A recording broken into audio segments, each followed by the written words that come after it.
وعلى آله وصحبه أجمعين. رب اشرح لي صدري ويسر لي أمري واحلل عقدة من لساني يفقهوا قولي. ربي زدنا علما وارزقنا فهما. Alhamdulillah. Assalamualaikum warahmatullahi taala wabarakatuh. Alhamdulillah, kita sama-sama bersyukur kepada Allah Subhanahu wa taala kerana pada hari ini, pada masa kini kita masih lagi diberikan oleh Allah Subhanahu wa taala nikmat yang paling besar Allah berikan kepada kita adalah nikmat iman dan nikmat Islam, dan juga nikmat kesihatan. Kita mohon kepada Allah SWT kesihatan dan juga dijauhkan segala bala berantai kepada Allah SWT. Tuan-tuan dan puan-puan yang dirahmati sekalian, mari kita sama-sama mendengar tazkirah untuk kita semua sebagai peringatan kepada kita lah. Yaitu tajuk hari ini adalah mukmin umpama pohon muda.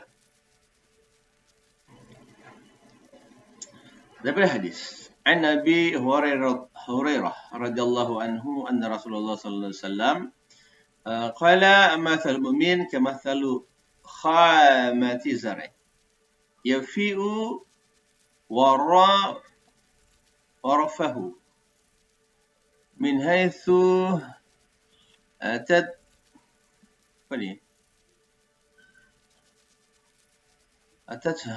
ar-rih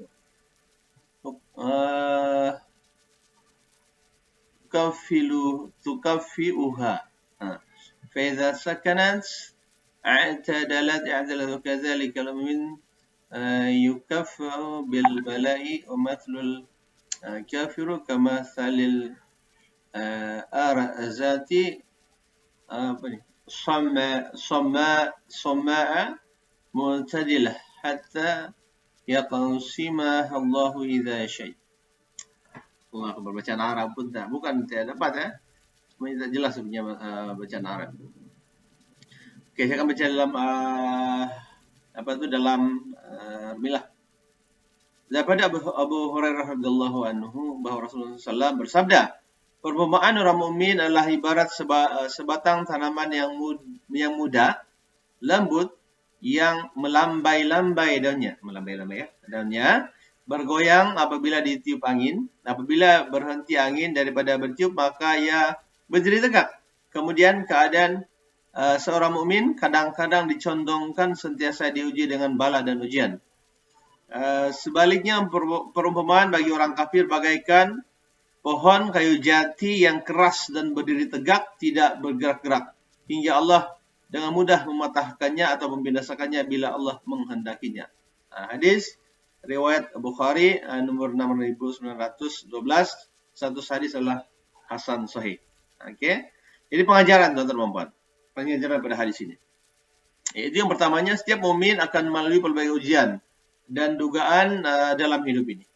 Kita akan Allah bagi kita ini ujian dan dugaan dalam hidup kita ini, tuan-tuan dan puan-puan dan sebelum kita. Allah Akbar, itulah yang Allah akan bagi. Yang kedua, perumpamaan orang mukmin seperti sepohon pokok, satu pokok muda lembut, yaitu elastik. Bila-bila dia ke kiri dan ke kanan lah. Apabila ditiup angin menyebabkan dia condong ke kanan, kemudian ataupun ke kiri dan mudah kembali tegak. Hal ini bermaksud keadaan seorang mukmin yang sentiasa melalui ujian dan cubaan, namun mukmin itu tetap tahan diuji dan tidak akan patah semangat, malah akan berdiri tegak kembali selepas ujian tersebut. Tuan-tuan dan puan, itulah seorang mukmin lah. Yang kedua, yang seterusnya tuan-tuan dan puan lah, perbandingan orang yang berbuat dosa ataupun kafir seperti pohon kayu jati yang keras. Kayu jati ini memang keras, tuan-tuan dan puan, dan berdiri tegak. Apabila ditiup angin, akan mudah patah atau tumbang. Kalau tiup angin yang kuat, dia akan patah terus tumbang. Dia keras. Berterusan melakukan kemungkaran tanpa rasa bersalah sehingga Allah mendatangkan hukuman kepadanya sama ada di dunia maupun di akhirat. Allahu Akbar. Yang seterusnya adalah untuk menjadi mukmin sebenar mesti melalui ujian dan cabaran dan dengan sabar dan redha di atas ketetapan qada dan qadar. Dalam masa melalui ujian ini, tuan-tuan dan sekalian, dan bencana ini dapat diketahui di mana kekuatan kita, di mana keyakinan kita dan kesabaran seseorang itu kepada Allah Subhanahu wa taala. Itu pentingnya seorang mukmin. Allahu Akbar. Kemudian seterusnya ujian yang dilalui seperti kesusahan yang sekarang ini kita menghadapi wabak COVID-19 ini, virus virusnya, virus COVID ini. Kalau yang kuat antibodi dia akan selamat. Allah bagi keselamatan kepada dia. Tapi kalau yang tidak kuat, orang tua yang ada sakit ini kan, Allah akan ambil dia punya nyawa. Allah Akbar. Kemudian yang dilalui yang positif ini untuk COVID ini tuan-tuan bahaya ini, dia boleh membunuh. Terpaksa di kuarantin. Kuarantinnya lah. Kuarantinnya Allah bagi kita masih berdoa kepada Allah SWT agar jauhkan dari segala bala bencana lah. Bagi frontline misalnya, frontline ini yang berada di bahagian hadapan lah. Pegawai-pegawai kesehatan kan, jurang-jurang melawan benda yang tidak nampak oleh mata. Allah Akbar. Terpaksa berdepan dengan risiko yang tinggi. Ada juga yang terputus pendapatan karena terpaksa tidak bekerja dan lain-lain. Itu ujian-ujian yang kita hadapi. Terputus dia punya pendapatan. Allah Akbar. Kita berniaga, tapi kita bila dalam keadaan PKP, pergerakan kawalan ini, kita tidak boleh berniaga. Jadi kita mengharapkan tabungan kita tuh. Tabungan pun ada di bank. Allah Akbar. Kita mau beli makanan tuan-tuan, macam mana? Pasar raya ada. Allah Akbar. Dan lain-lain lagi. Dan kesemua kepayahan, kesempitan, kelaparan dan sebagainya ini merupakan adalah satu proses pembersihan dosa-dosa kita tuan-tuan, serta dia akan mengangkat derajat seseorang ke tempat yang lebih tinggi. Allah Akbar. Sebab Allah paling suka apabila kita dibagi ujian, kita sentiasa ingat Astagfirullahaladzim. Kita mohon kepada Allah SWT. Kembalilah kepada Allah SWT. Hadis Nabi SAW. Nabi Muhammad SAW pernah bersabda lah, ma yusibul mu'min min syaqati fama faqaha illa rafatullahu biha darajatun atau hatta anhu biha khatiyah hatta. Tidak ada satupun musibah besar yang menimpa seseorang muslim berupa duri ataupun apa-apalah yang penting dia jadi susah. Misliha di sini seperti apa-apalah. Melainkan illa kata Allah SWT dengannya Allah akan mengangkat derajat. Allah akan bagi ujian, kemudian bila lepas ujian itu Allah akan angkat dia derajat ataupun dia akan menghapuskan kesalahannya. Sahih Muslim hadis 4695. Allahu Akbar.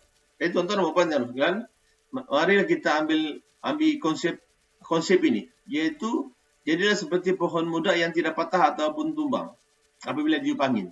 Kita kena elastik, kita kena kita kena lembut. Nah, tuan-tuan kita sebenarnya kan ada ilmu, kita kan ada skill, ada kemahiran, dan juga kan ada akhlak. Akhlak itu tuan-tuan kita kan ada akhlak yang akan menjaga kita begini. Ilmu mana yang kita mendapat bahwa Allah SWT adalah Tuhan kita. Skill dia adalah kemahiran yang kita kan adalah kita kena sembah Allah SWT. Kemahiran berbual, kemahiran berfikir, kemahiran membanding beza, kemudian cipta, misalkan isu dan sebagainya. Itu tuan-tuan buat adalah satu yang perlu kita buat. Sekarang kita kena belajarlah benda ini. Kemudian adab tuan-tuan adalah adab macam mana kita berjumpa dengan orang. Berkomunikasi yang baik, kasih dan sayang, tanggung jawab dan sebagainya lah. Kita akan mestikan bagi tahu lah. Jadi sebenarnya ujian-ujian itu tuan-tuan akan mendewasakan kita. Dan bagusnya ada ujian ini. Tahan diuji, jadilah mukmin yang tahan diuji, sabar, kemudian kita sabar melalui ujian dan musibah ini. Moga masa sekarang inilah virus COVID ini menjadikan kita orang yang lebih kental dan kuat imannya. Teman-teman, ilmu ini tuan-tuan juga Ibn Sina. Ibn Sina ini adalah seorang pakar perbuatan Islam lah. Dia telah mencadangkan, dia telah buat kajian bahwa untuk menjadikan sebuah negara yang sudah ada dijangkiti kuman, contohnya seperti COVID ini, dia mesti sekurang-kurangnya 40 hari itu kena buat karantin di rumah. 40 hari teman-teman, bukannya 14 hari, tapi dia adalah 40 hari di karantin di rumah. Tidak payah keluar. Nabi Muhammad beritahu apabila dalam hadis lah, apabila berlaku wabak di satu tempat, satu negara, yang berada dalam negara itu jangan keluar dan yang berada di luar jangan masuk. Dia adalah untuk menghalang penularan penyakit yang begitu. Tapi teman-teman, kita telah melihat bagaimana keadaannya apabila ramai yang takut bila disuruh supaya duduk di rumah, ada yang keluar. Maka yang di luar itu, keluar mananya daripada bandar, dia balik kampung. Maka dia akan menjadi lockdown. Apa maksud lockdown ini? Dia akan menjadi penyebaran wabah itu. Sebab tidak ikut Rasulullah SAW. Nabi Muhammad suruh solat, tidak mau solat. Macam mana kejadiannya? Seperti itulah dia melawan arahan Nabi Muhammad SAW. Dia percaya kan, itulah manusia. Jadi teman-teman saya rasa itu saja untuk perkongsian kita ini. Jadilah mukmin yang elastik, yang sentiasa mempunyai ilmu, mempunyai skill dan mempunyai akhlak lah. Dan saya akan kongsikan juga teman-teman yang dalam sekalian ialah kata-kata. Kata-kata biasanya kita kata-kata Tuhan. Hiduplah bersama manusia sebagaimana pohon yang berbuah.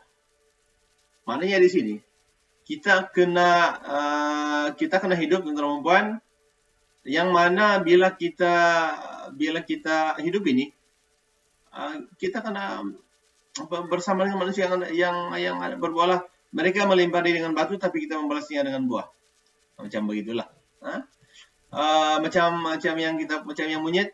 Kalau monyet kan, dia ambil batu, dia buang, dia baling itu buah, kemudian buah itu akan bagi sama dia. Jadilah seperti itu.